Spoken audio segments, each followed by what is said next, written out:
of you people that I've been talking about who meet to have your cigars, I do have my vice too. It's caffeine. And caffeine is very important during the day because adenosine connects to your cortex and it accumulates there depending upon the number of hours that you've been awake. And as it accumulates, it sends a signal to take a nap, to go to bed. And caffeine displaces it from the cortex, allowing you to wake up. So it was very important for me to get my Diet Coke tonight at this hour because I've been up for many, many, many hours and I've got a lot of adenosine accumulated on the cortex. It's a part of a talk that I do about healing rhythms and that uses an understanding of the circadian and ultradian rhythms to explain what it is that we need to do in treatment. I know a lot of people have evolved to providing sleep hygiene and yoga and other rhythmic breathing and other kinds of things to help establish the primacy of ultradian and circadian rhythms in your life during treatment. And many people, many programs are doing these things that they don't know why they are. So I created this lecture to explain to us why we should be doing the things that we do. And in our sleep hygiene program, we give people a 20-minute nap following a shot of caffeine. A lot of programs won't let you use caffeine in treatment. But when we're having problems with sleep disorders, we give people a 20-minute nap following a shot of caffeine. We get them up at the end of 20 minutes, whether they slept or not. And by that time, the caffeine has done what it needs to do to restore your alert state so that you can have the power to get through the rest of the day. The other thing that we do not do in that sleep hygiene program is give melatonin. Lots of programs give people melatonin because it's a safe sleep aid. But the sun hitting the retina in the morning sends a signal to the pineal gland, which is the master gland in the circadian rhythm, and it tells the pineal gland to stop making melatonin so you can wake up.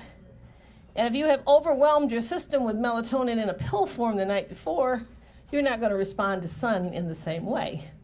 So we think it's important to understand what is going on and what we need to do in treatment to help people restore themselves to, as near as makes no difference, to normality, as an important component to establishing a platform on which they build lifelong recovery. So this talk tonight is about trusting the process. And it is intended to recognizing that you all have just had a huge carbohydrate load, and your brain and your body is shunting blood towards your GI tract to help, digest all that food, and you're going to be lulled into a state of a sleep, less alertness as a result of it. So recognizing that we're trying to get there, I do want to make some simple or superficial points about how we transform what we're doing, which is 1950s model care, into something that is ready to help people who live in the 21st century cope with and adapt to processes so that they can have a 21st century recovery.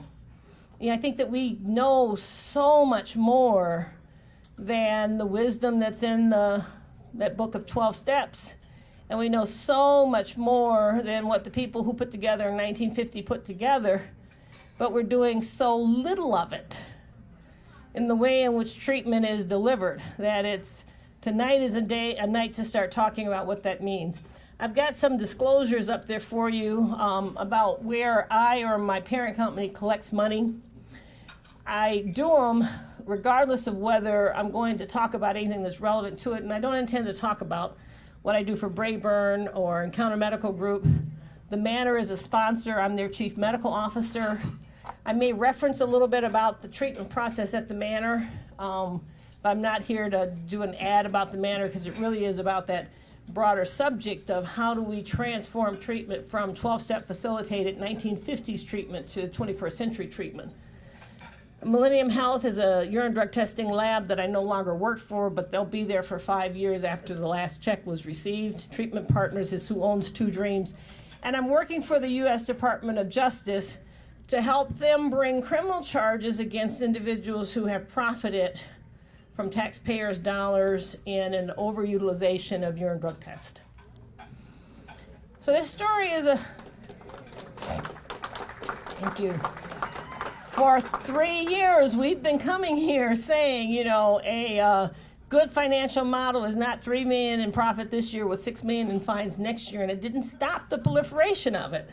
You've heard me say that before, and it didn't stop the proliferation. So the Department of Justice has decided that fines are not enough, recoupments are not enough. They're actually going to have to criminally prosecute some people, and they are very deeply engaged in the process.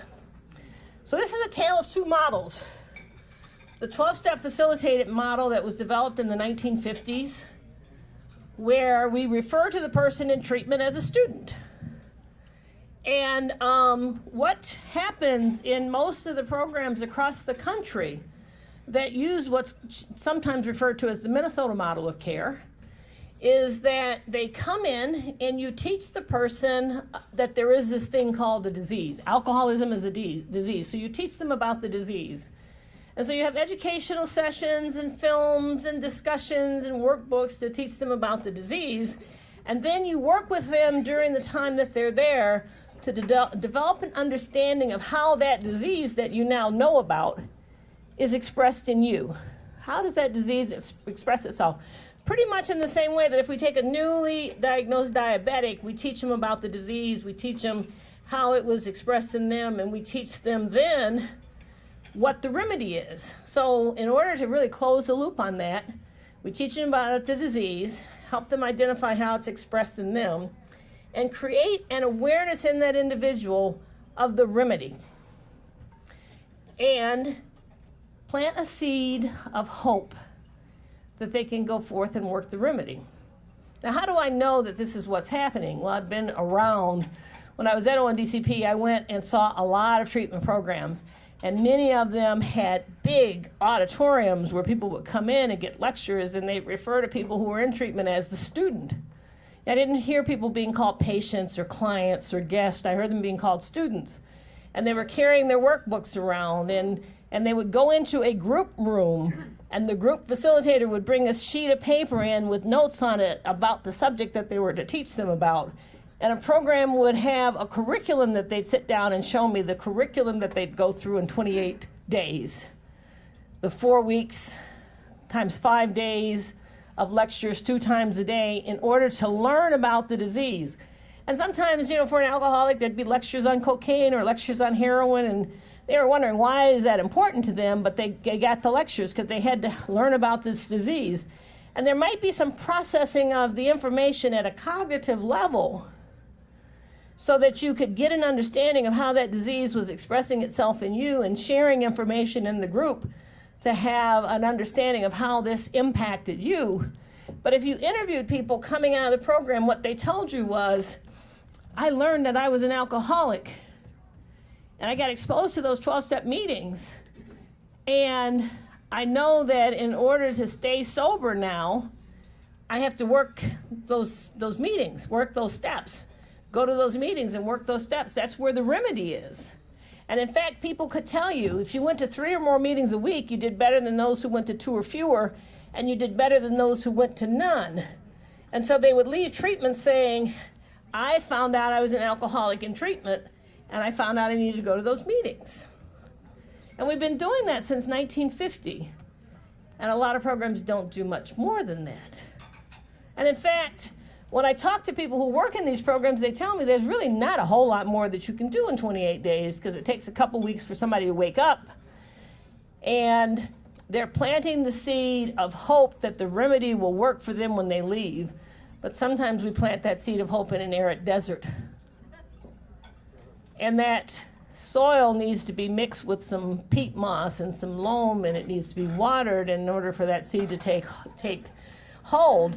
And in fact, when we look at 40 years of outcome data, when I was at ONDCP, we knew that some treatment was better than none, more is better than less, but treatment was best when it was driven by assessment, buttressed with case management, and completed with follow-up care in the community.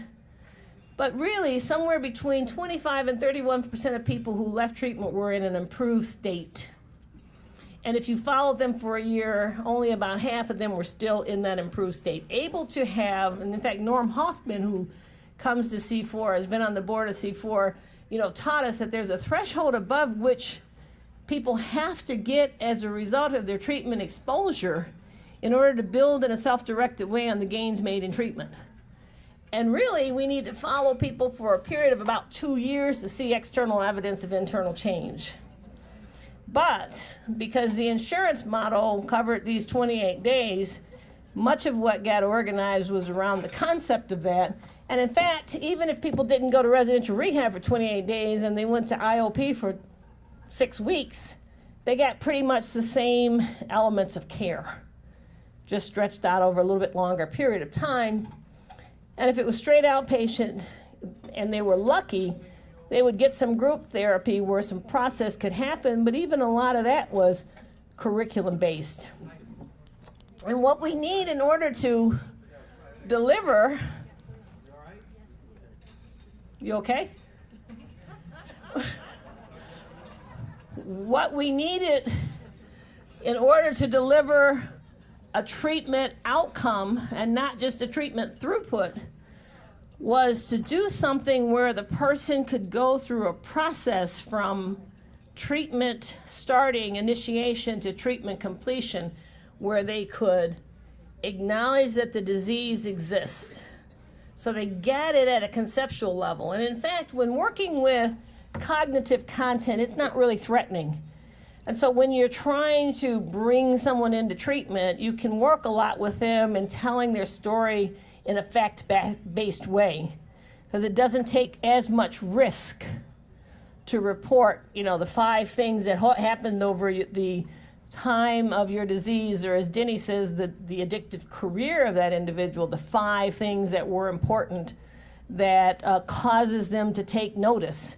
And once they deal with acknowledging that the disease exists through the development of insight, and insight for me is very simply defined as recognition that a problem exists paired with a desire to remedy it. And, I worked in my early career in therapeutic communities and methadone maintenance programs and outpatient programs and, every level and model of care that's been developed except for reversive therapy. And what we would always try to do was to figure out what was going on with the patient and then get them to buy into our view of them, our insight. And what I learned over a long career is that my insights are useless to the patient. If the patient doesn't have the insight, they don't own it. And so what we would do a lot in our TCs was to, sort of fight and struggle with people to get them to say and own the insight that we had. So an insight is a recognition that a problem exists paired with a desire to remedy it. And you're not going to get that desire if you don't get that understanding. And then after you acknowledge that the disease exists, there is a process where you begin to commit to recovery. And the commitment to recovery is connecting the brain to the heart, the 6 longest inches on the planet, where you go from knowing to feeling and committing to recovery.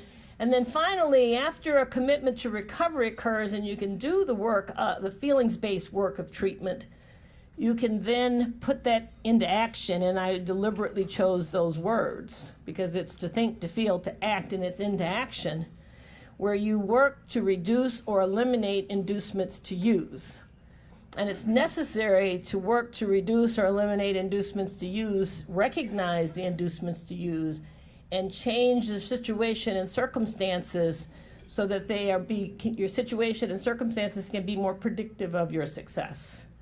So looking at the people, places, and things, whether there's a diagnosis of bipolar disorder that's never been identified or treated, whether there's an anxiety disorder, as we had in one of our patients, he would go into treatment programs and do well. But when he would go home, he would relapse. And they sent him back to us, or they sent him to us, and we said, we need to figure out what happens, because he does well when he's in treatment, and he would feel comfortable, and he would thrive there. But he had an anxiety disorder that interfered with him going and sitting in the rooms. So we diagnosed the anxiety disorder, treated it, and sent him home with a tool that had reduced or eliminated one of the inducements to use, the thing that interfered with his being able to protect or manage his own recovery. Now, this is a definition of addiction that I got from Beth Howell, one of the former presidents of FASAM. And she talks about addiction is not a disease of an innocent organ like the pancreas. And we heard last night on the panel that you cause it and you can control it. Well, I know in Al-Anon we say, I didn't cause it, I can't control it. But the notion that you caused it so you can control it is tied to the fact that there's not an innocent organ, that we actually want to find blame and assign responsibility for people who have this disease. But when Beth talks about it not being a disease of an innocent organ like the pancreas, it gives permission to people in the life of the addict to assign blame and responsibility. Addiction is not a disease of the more socially acceptable thinking brain. It is a disease of the survival brain.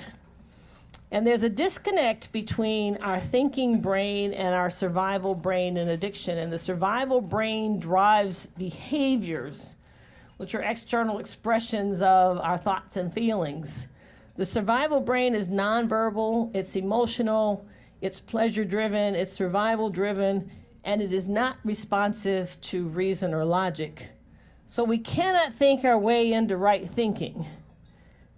And we cannot and we can act our way into right thinking. So we can't think our way into right acting, but we can act our way into right thinking. Because in the program, you fake it till you make it. You can act your way into right thinking. But the notion that I get from Beth's message is, if this is a disease of the survival brain, it is not one that is available to cognitive reasoning in order to work your way out of the dilemma that it poses. You do have to engage your thinking brain at some point to understand that you have an addiction, but treatment has to do more, go beyond an understanding that you have the disease. Now, just a quick note about non-medication therapies. There are many therapies that are effective and helpful, but they may work only to a certain point in certain individuals. And we need to target the non-rational survival brain, not just the thinking brain, being comprehensive and holistic in our approach. In the way in which I opened, we do a lot to focus on reestablishing through structure and support a connection to your circadian rhythm. And through that, you just start to feel better, And sometimes my staff will call and they'll say, such and such is saying that their hip hurts and they want to stay in bed. And my response won't be, drag them out of bed and get them to treatment. I'll say, let them sleep for about an hour and then take them for a walk on the beach. Walk on the beach? Yes, because when you're in the coming in phase and you're trying to get them to just settle in, you have to do things that are sometimes off the script in order to be able to keep them there so that they can progress on into other things that will follow. So what I've learned over the years that I've been doing is the more we know about the complexity of addiction, the more effectively we can treat it and advocate for those with the disease. So I don't accept that we can only get 25 to 31% of people when we look at all comers better. And I don't accept that only half of them, 12.5 to 16% of people who enter treatment will be better after a year. Because we know from following doctors that they do much better.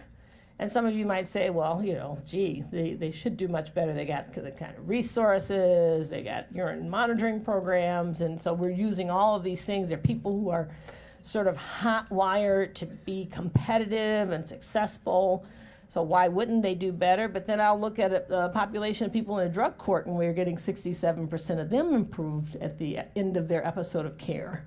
And they're people that you might predict wouldn't do well at all. So there must be something that goes on that we can harness for everybody in different ways than we are, with this 1950s model of 12-step facilitated treatment that we use. So in understanding what it is, it's a disease or it's a pathology of motivation and choice, and a disease of learning and memory that results in derangements in a variety of settings, the biological, the social settings, and some of that familial, psychologically, intellectually, and spiritually.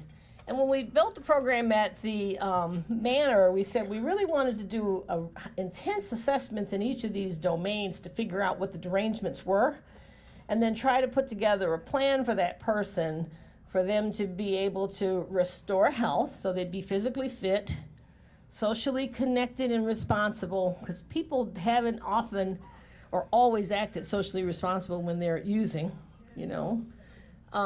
psychologically mature, intellectually sound, and spiritually resilient. So we do an assessment to see where they are and try to put together a plan for them to allow them to repair the derangements in that area. And we recognize that in 28 days or 6 weeks or 8 weeks or 9 weeks or 21 weeks, that they aren't going to get a perfect restoration of all of these systems, but they should have something that they take with them that they can put into action in order to continue to build on the gains made in treatment.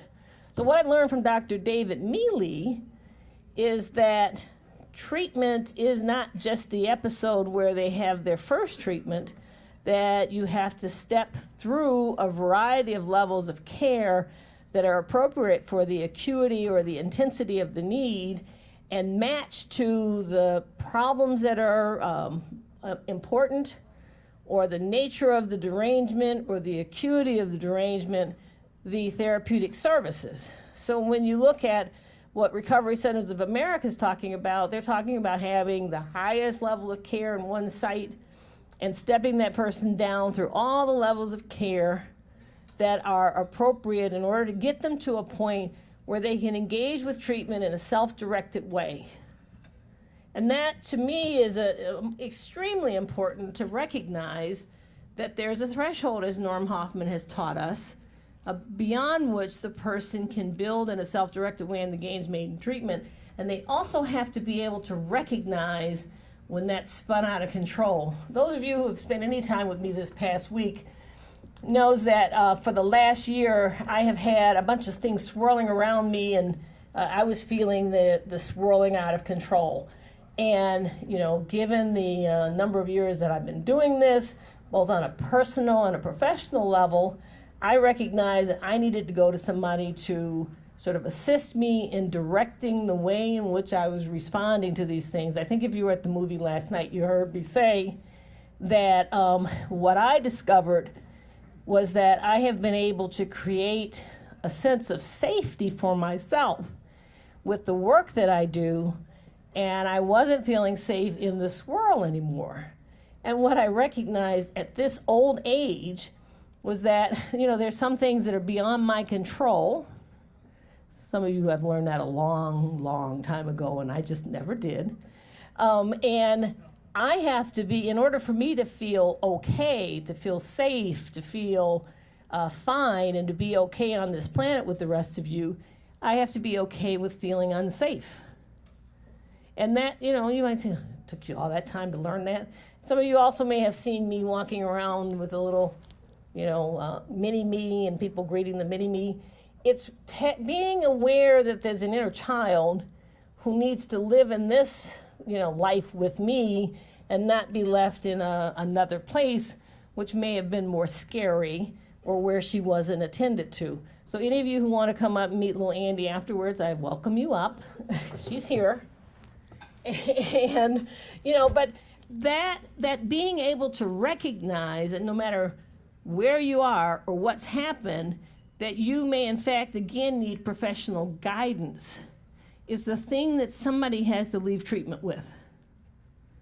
We're never going to wrap somebody up in a complete package with a big red bow and have them be able to function at their highest level. They can function at the highest level they can achieve now, but at some point later in life, they may need to reestablish professional guidance. And the one thing we can leave people with is a sense of knowing when that is, so that they then, in fact, seek that. so they can continue to try to achieve physical fitness, social connectedness, and being socially responsible, psychological maturity, intellectual soundness, and spiritual resilience. Now, just a quick note of combination therapies. I was talking with somebody earlier today about Bobby Mooney was here a couple years ago and did this talk, and we were all ready for him to rail against pharmacological therapies, and he didn't, you know. And some of you may have been prepared for me to rail for pharmacological therapies, because as you know, I've spent my career doing a variety of different things.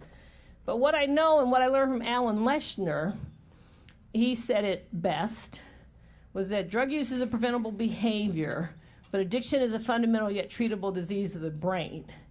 And while psychological disorders, we use medications and build a platform on which we do talk therapy. With addictive disorders, we need to build a platform of talk therapies, and medication therapies work best on a platform of talk therapies. So when we had the discussion that we had last night, where people were reacting to the notion that we need to try to use medication therapies in order to stem the tide of death associated with the opioid crisis in this country, some of the reactivity comes from the fact that that's used without talk therapy. You know, and just the mere writing of the prescription is not going to be curative for all of those who are exposed to the prescription. For some, it may restore the brain function and other biological processes to such a degree that they can have a dramatic pivot in their life. But nobody believes that it's going to restore them as near as makes no difference to normal. What it does is it interrupts the process so that they have more energy to devote to repairing themselves. So I want to say that medications in combination with counseling and psychotherapies may be the best addiction treatment we have to offer. But if you have someone who needs medication therapy and it's denied because you like it or not, you know, this isn't a place for that kind of discussion about whether you like it or not. It has to be based on what the science says. And there has to be some judgment that one puts the decision through as to when it's appropriate and when it's going to make a difference. But again, in general, on the addiction treatment side, medications therapy will work best when they are put on a platform of talk therapy. So if medication therapy is started without any thought to how to do talk therapy in that arena, you're probably not going to get the best response to the medication therapy either. So I like to think of three things that I have to be acutely aware of. Treating the survival pleasure system abnormalities with medications to facilitate abstinence and prevent relapse, to stop the need to use drugs from bubbling up. Treat the cortical decision-making system with counseling and therapies, and then treat the person with soothing balms. So we also focus on massage, sun exposure, sleep hygiene, and other riding horses on the sand, other kinds of things that help a person establish a sense of well-being.